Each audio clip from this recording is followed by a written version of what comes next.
டேய், என்னடா உங்களுக்குள்ள என்ன பிரச்சனையா? நீயும் மூஞ்ச தூக்கி வச்சிட்டு இருக்கா, அவளும் மூஞ்ச தூக்கி வச்சிட்டு இருக்கா. ஒண்ணும் இல்ல விடுமா. இங்க பாரு, சொன்னாதான் எதனாச்சும் தெரியும், சொல்லு. என்ன பண்ணாலும் புரிஞ்சுக்கவே மாட்டேங்கிறாம்மா.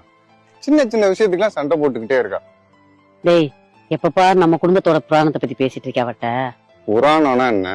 உன்னை பத்தி சொல்லுவேன், அப்பா பத்தி சொல்லுவேன், அக்கா பத்தி சொல்லுவேன். இல்ல புராணத்துக்கு என்ன வேலை? தம்பி, பொண்டாட்டி கிட்ட பேசும்போது அவங்க குடும்பத்தை பத்தி பேசணும். அவங்க அப்பா அம்மா தம்பி தங்கச்சி அவங்கள பத்தி பேசணும். நம்மளால முடிஞ்ச உதவிய உங்க அப்பா அம்மாவுக்கு செய்யணும். இப்படி பேசுடா.